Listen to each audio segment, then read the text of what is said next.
Don't be afraid. What's your name? Rachel. Because you were born different, men will fear you, try to drive you away. One immortal, one sword, and one of the strangest fantasy films of the 80s. You cannot die, MacLeod. Accept it. Highlander 1986, directed by Russell Mulcahy and starring Christopher Lambert, Sean Connery, and Clancy Brown, became a cult classic thanks to its epic duels, wild mythology, and the line, "There can be only one." But behind the swords and lightning, And a black night, I felt it then. Only it was different, more painful. the making of Highlander was packed with bizarre choices and surprising stories. Here are 20 weird facts you didn't know about Highlander from 1986. Number 1. Christopher Lambert couldn't speak English. When Christopher Lambert was cast as Connor MacLeod, the immortal Scottish warrior at the heart of Highlander, there was one major problem. He couldn't actually speak English. Mozart wrote his great mass.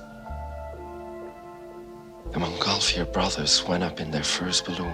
Lambert, a French actor, had only just begun learning the language when he landed the role. On set, he often memorized his lines phonetically, relying heavily on a dialogue coach to help him sound convincing. This language barrier ended up adding to Connor's unusual, almost otherworldly presence, which fit the character's centuries-spanning story. Sean Connery, famously Scottish himself, reportedly teased Lambert about playing a Highlander without knowing English, and without even being Scottish. Despite the challenge, Lambert's intense look and physical performance carried the role, making him the face of the franchise and proving that sometimes presence matters more than fluency. Number 2. Clancy Brown scared the crew. Clancy Brown brought real menace to the role of the Kurgan, Connor MacLeod's brutal, immortal rival. His towering frame and deep voice were intimidating enough. Who cuts your hair? I am in disguise. This way, no one will recognize me.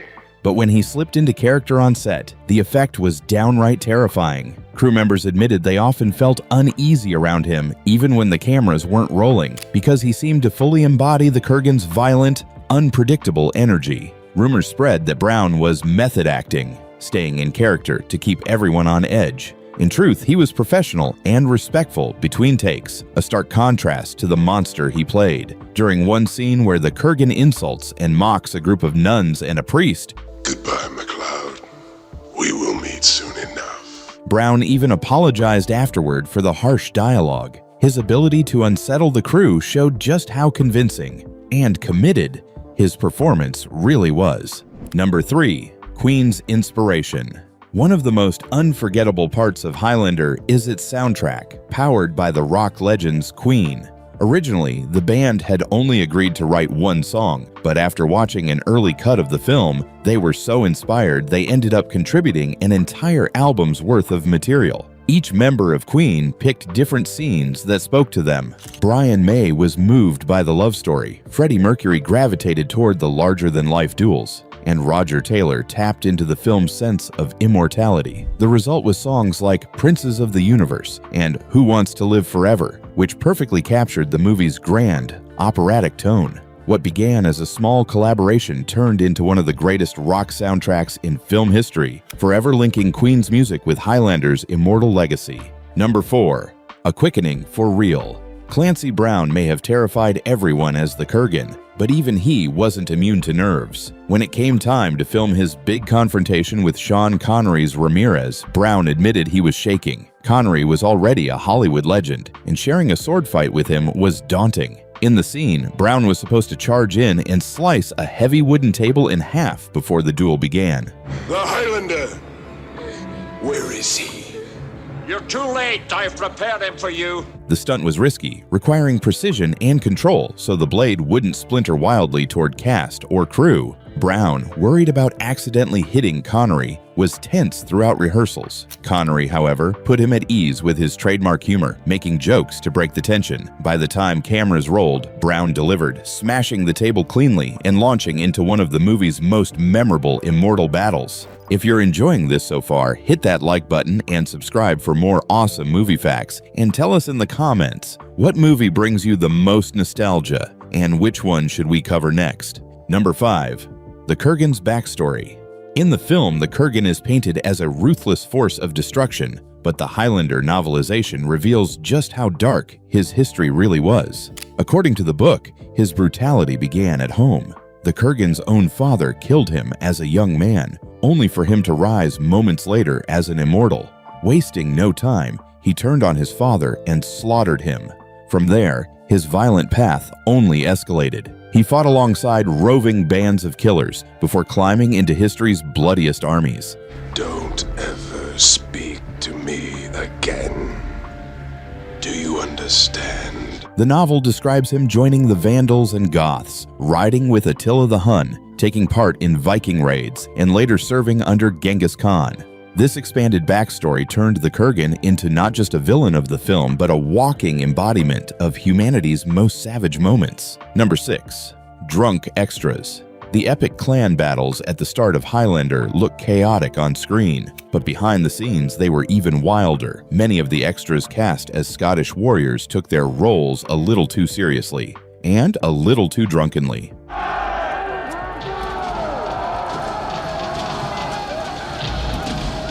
According to crew members, lunchtime often turned into a full-blown drinking session, with some extras returning to set already well past tipsy. Armed with swords, axes, and spears, they were then told to stage convincing fights. Predictably, accidents followed, with blades swinging too close for comfort and more than a few people needing medical attention. The production eventually had to keep a medical team on standby to deal with injuries. While dangerous, the drunken enthusiasm gave the Highland battle scenes a gritty, unpredictable edge that no choreographer could have staged. The mayhem was, in many ways, all too real. Number 7. Lost scenes destroyed in a warehouse fire. Like many cult films, Highlander originally had a number of deleted scenes that fans hoped would someday resurface in a director's cut. Unfortunately, those chances went up in smoke, literally. A warehouse fire destroyed reels of unused footage, erasing valuable moments that expanded the story. Among the lost material was a battle between the Kurgan and an Asian immortal named Young Dol Kim, a flashback showing Connor MacLeod alongside his ally Castigir, and a quiet moment where Connor reveals his katana to Brenda. These scenes added more exposition, deeper character connections, and extra action beats that could have fleshed out the mythology even further. Sadly, the fire ensured they'll never be seen, leaving fans to imagine what these lost battles and revelations might have added to Highlander's immortal legend. Number 8. The role of Connor almost went to Hollywood A-listers. Christopher Lambert is now inseparable from the role of Connor MacLeod, but he wasn't the first choice, not by a long shot. Before Lambert, a parade of A-list names circled the part, including Michael Douglas, Sam Shepard, Kevin Costner, Sting, Mickey Rourke, and even Mel Gibson. Action star Kurt Russell was attached for a while, but he dropped out during pre-production. Ultimately, Lambert landed the role, and his slightly awkward English and weary presence fit Connor's immortal journey perfectly. And England recognized the independence of the United States. The irony doesn't stop there. Years later, Lambert himself was offered the role of Martin Riggs in Lethal Weapon, the part that helped make Mel Gibson a superstar. He turned it down, but his casting in Highlander proved a stroke of luck, cementing his legacy as the face of one of the 1980s most enduring cult fantasies. Number 9. The final battle was supposed to feature a dragon. The climactic duel between Connor MacLeod and the Kurgan is one of Highlander's most iconic moments. But director Russell Mulcahy originally envisioned something far more elaborate. In his first plan, the fight wouldn't end immediately with the Kurgan's beheading. Instead, Mulcahy wanted the villain's infamous dragon-shaped helmet to come alive in the form of an animated dragon, symbolizing the Kurgan's dark power. The battle would then continue against this fiery beast, before Connor finally achieved victory. Budget limitations and the challenges of pulling off convincing special effects in 1986 forced the idea to be scrapped. While fans were left with a more straightforward showdown, the thought of a supernatural dragon fight gives a glimpse into just how wild Mulcahy wanted Highlander's finale to be.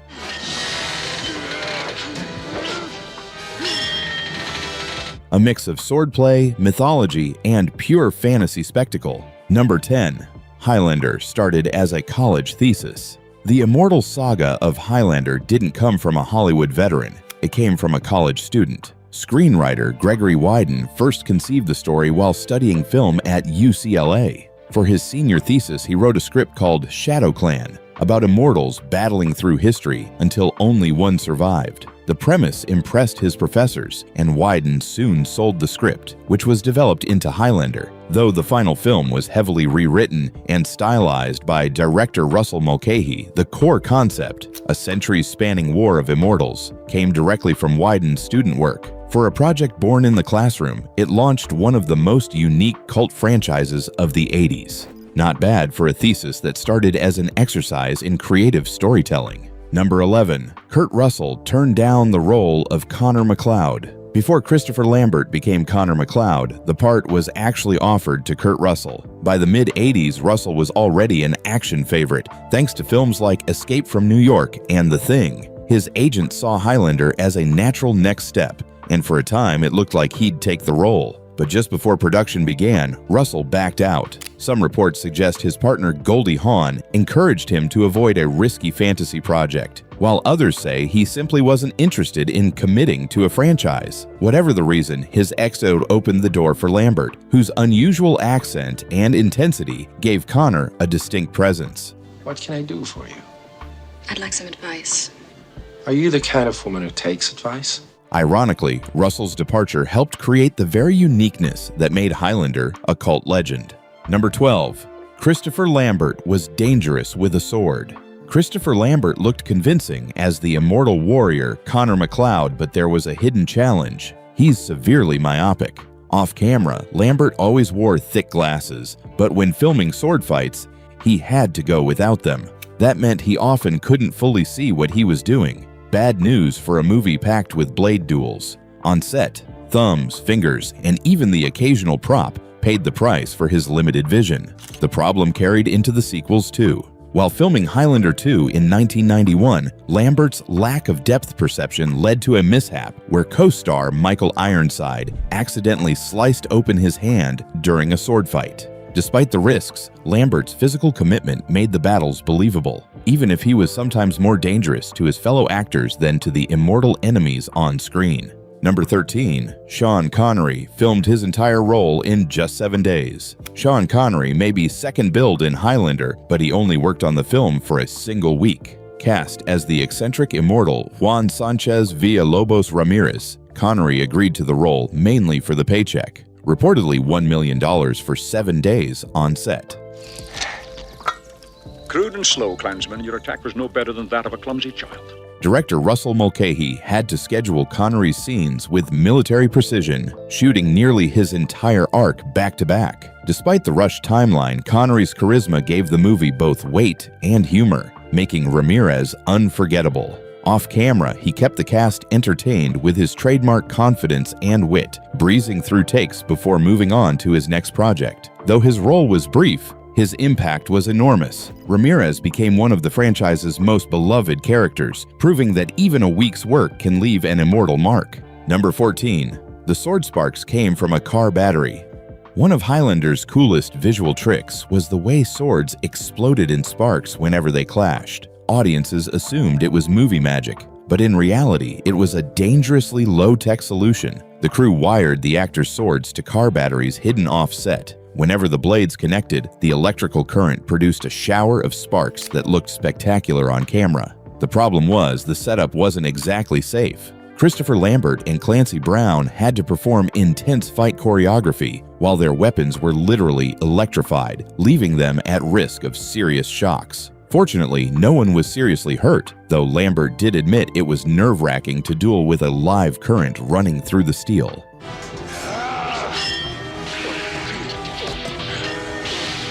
The effect, however, was unforgettable, helping make Highlander's sword fights some of the most iconic in 1980s fantasy cinema. Number 15. The original finale took place on the Statue of Liberty. The climactic duel between Connor MacLeod and the Kurgan was originally meant to be even bigger, staged on top of the Statue of Liberty.